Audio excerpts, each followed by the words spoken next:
Hey, thanks for coming to Tori Magoo 44. It is the 19th of March. These are my nails for Easter.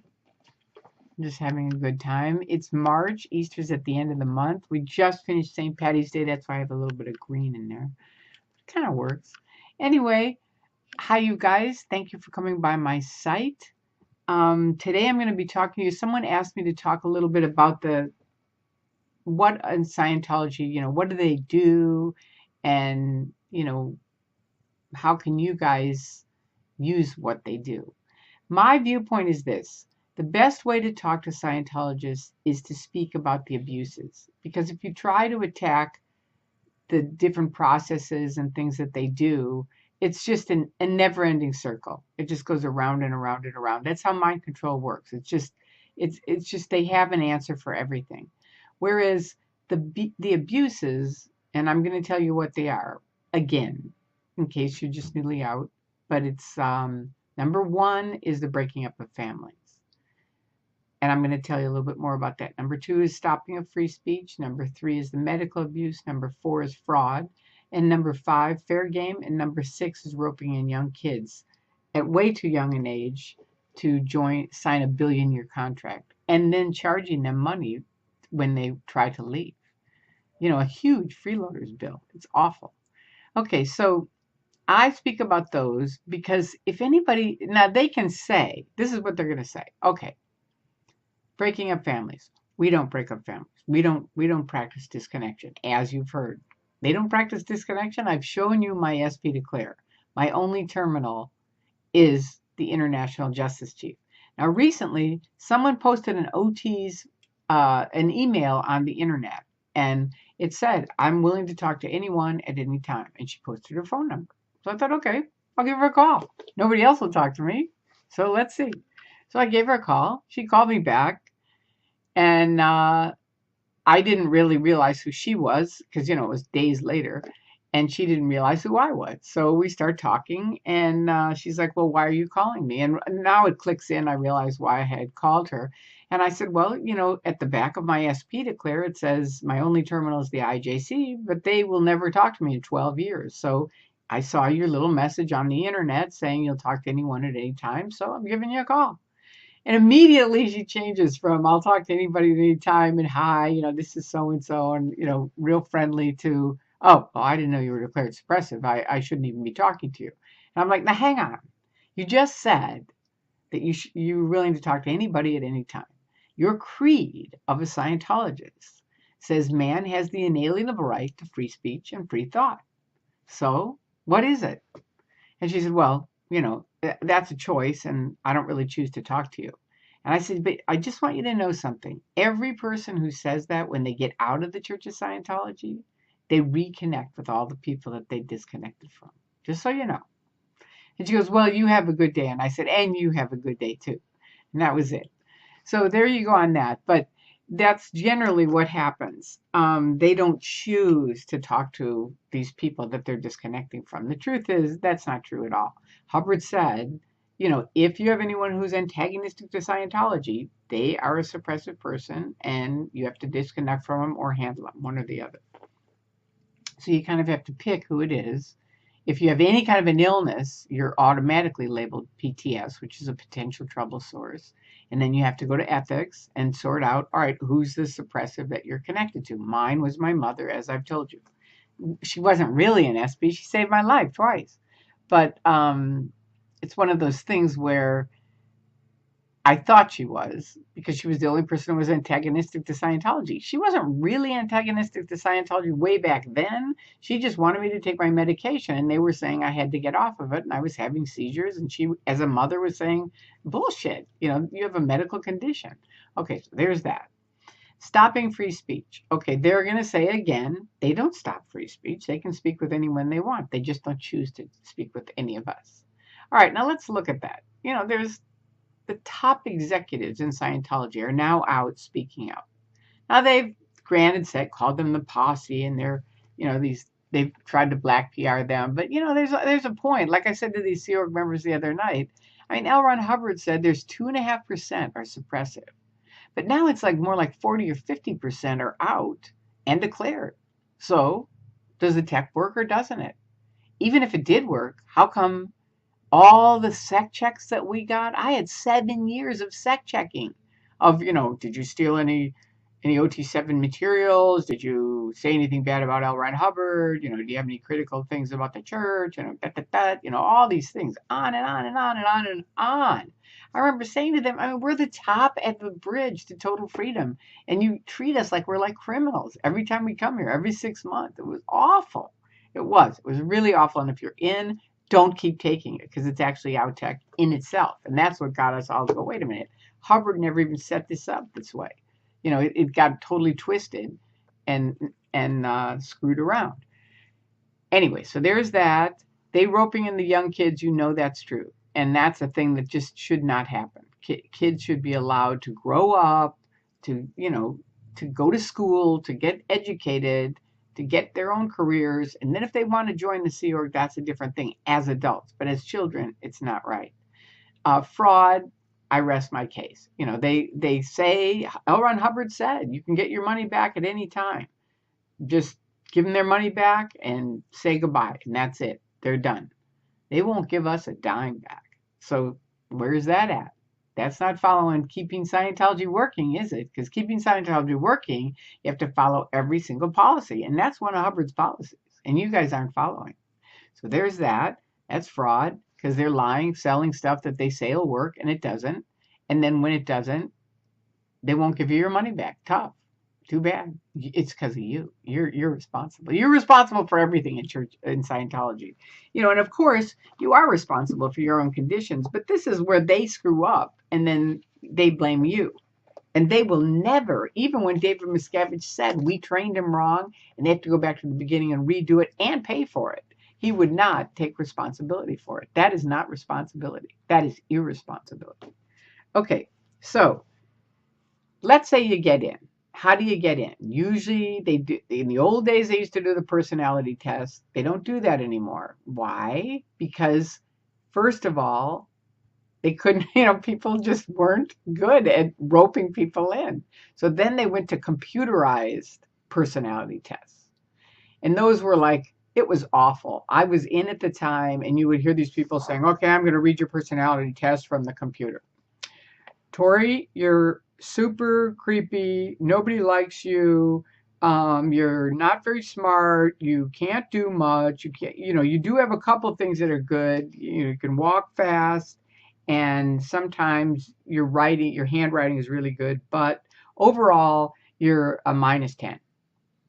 Would you like to do Scientology? And people are like, fuck no. And they leave. It's like, they were really pissed off. So that didn't really work. Okay, so then they canned the personality test, realizing it's not going to work. The computers aren't printing out, even though it's printing it out and saying what it's saying, it was offending people so much it wasn't workable. So then they switched to stress tests. And that's what you see now. Have a seat. We're going to do a stretch set. Imagine recall a time in your life when you had some stress and the meter reads. And they're like, okay, what was that? See, that proves that the meter is something that could possibly help you. And basically they rope you into the org. Almost every person you can ask, what's Scientology? And they'll go, I don't really know. And they say that to me all the time. I'll say, yeah, I escaped out of Scientology. And they'll go, every person, they'll go just like this. I don't really know what Scientology is. And I finally realized nobody does. That's by design. I remember them saying it's like a mystery sandwich. You want to tell them a little bit about it, but the real good stuff, they have to come inside to get it. So at first you're thinking, oh, this is really tricky. We got to get them inside and then we'll get them to help us, right? But you don't realize you're on this endless train of mind control where it's the same thing. You have to go to the next level before you can find out, and the next level, and the next level. It's all top secret, right? So, okay, you get in. The first thing you're going to do is a communication course, almost always across the boards. Or now they have life improvement courses because some people weren't having wins on the communication course. So then they cut back to grading to these life improvement courses where it's just some little thing that they find that you might, let's say you have a really hard time with organization. So they'll have you do a life improvement course, which is only $20. So it's like, well, this isn't bad. It's only $20.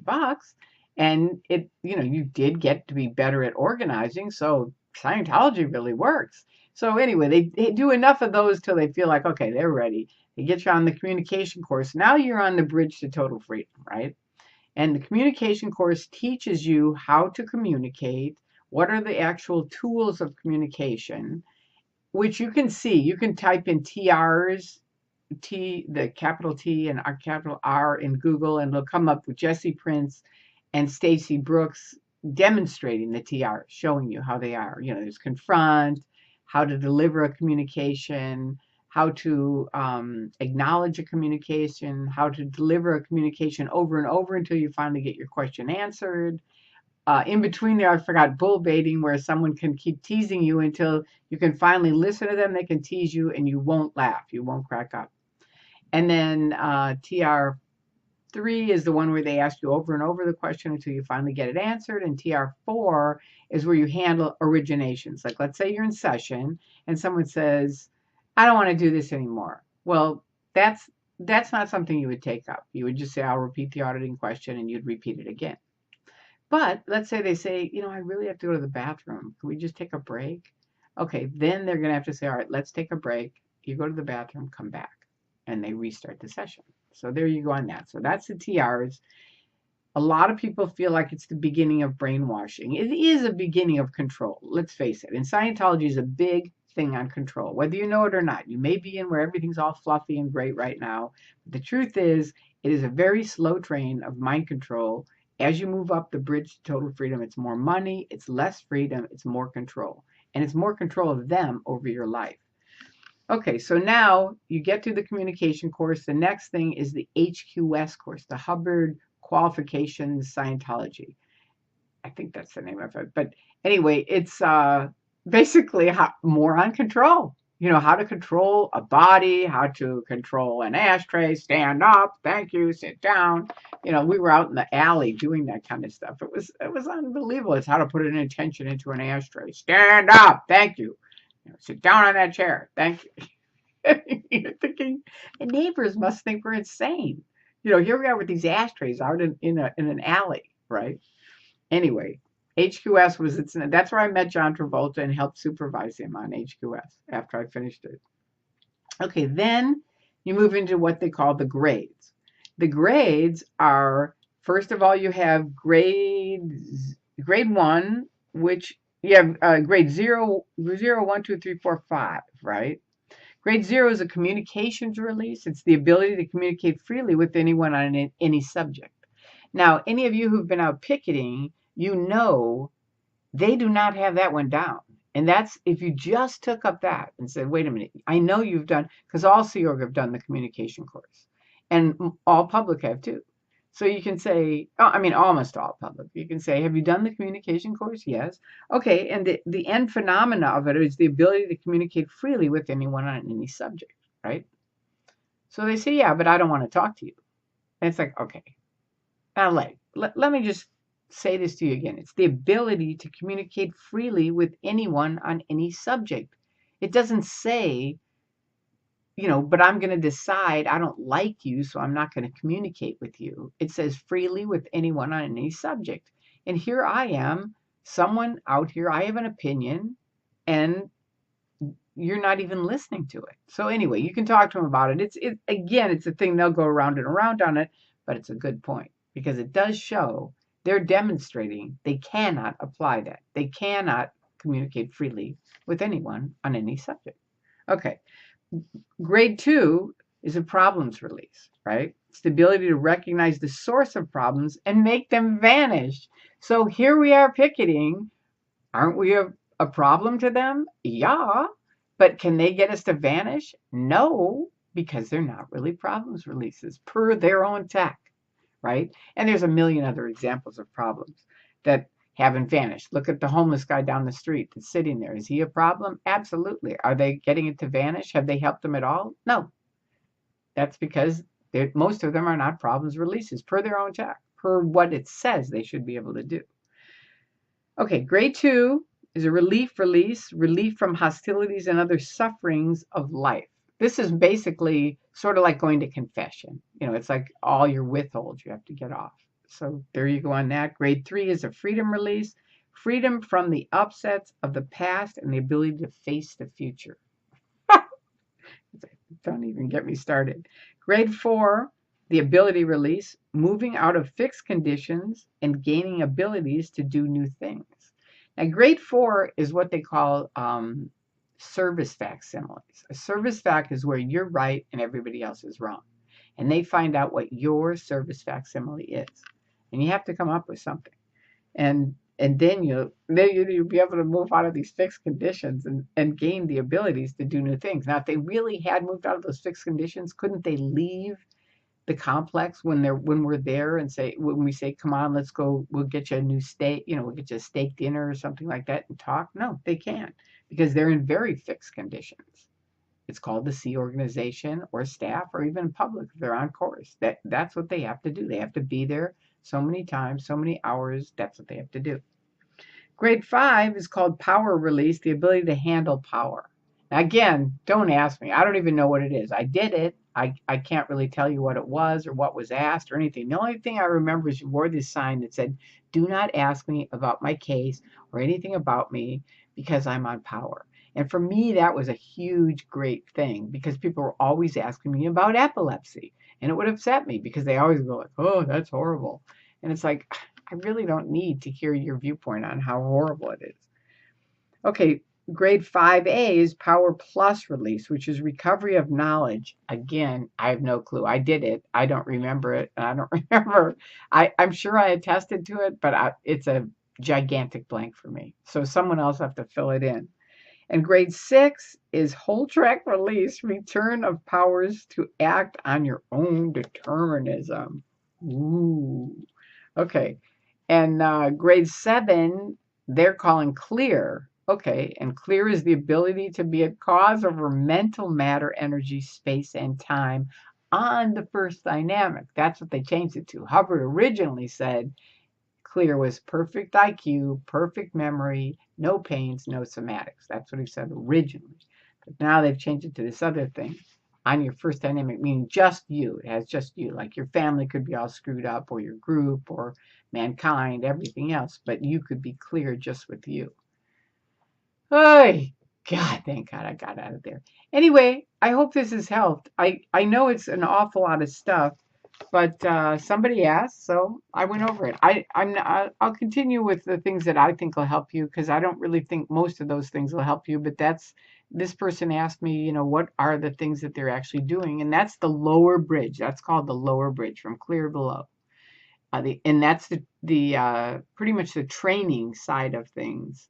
Then auditing is where you have those similar releases, but they're no, that's right. That's the auditing side of it. Training is called class 0. Anyway, it's a different thing where you're learning how to train to get someone those results or to help give them those results. Anyway, there you go. I hope that helped. It really wears me out. Just even going over those things, it's exhausting because it's so much BS and it's so much that doesn't work. And I think of the people that I know still trapped in there, still believing that somehow, some way, it's going to work for them. And you know what? It isn't. That's the bottom line. So you might as well just walk out the nearest door, get the hell out of there, and come out and start living your life.